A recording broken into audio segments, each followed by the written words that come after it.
terdengar merdu, menenangkan hati yang menunggu. Setelah haus dan lapar, kini syukur terucap.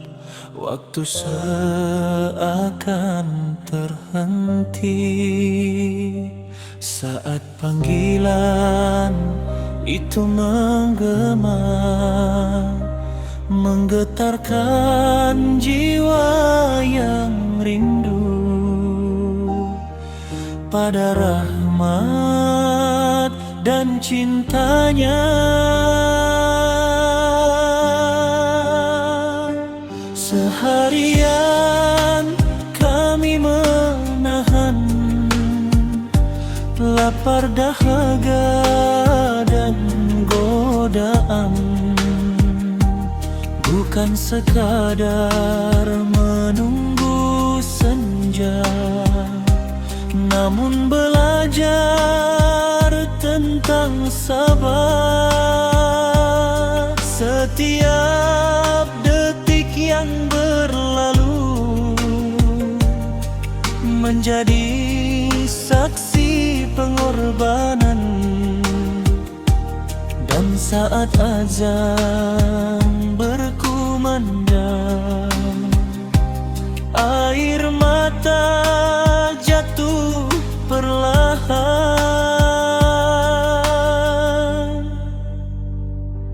Ya Allah, terima puasa kami dalam ikhlas dan rendah hati.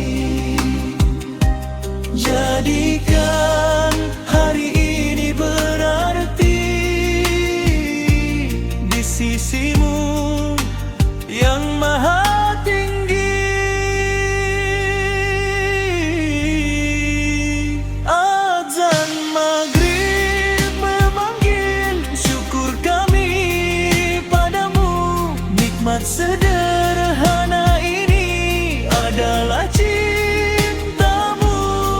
Dalam seteguk air dan sebutir kurma, kami rasa kasihmu yang tak pernah sirna.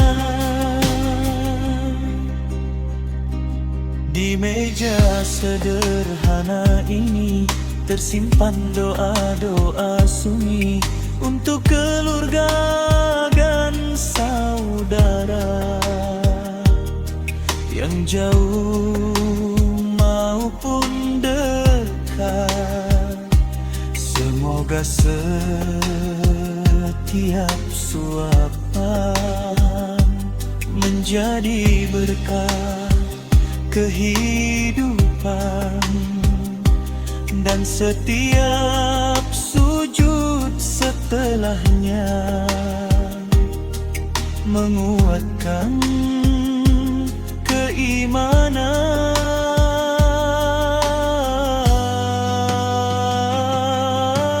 Jika esok masih kau beri kesempatan untuk berpuasa,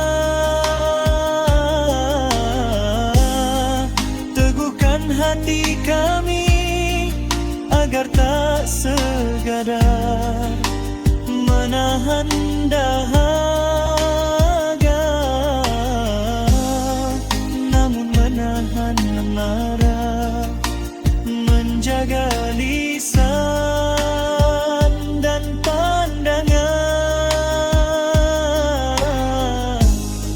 hingga Ramadan berakhir dengan ampunan dan kemenangan. Azan maghrib memanggil, rahmatmu kembali turun.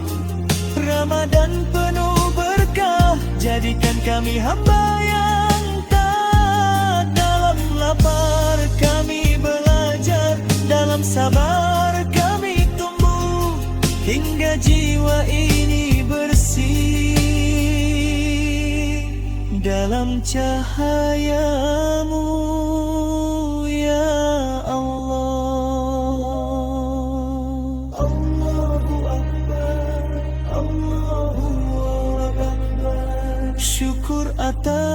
hari ini terimalah.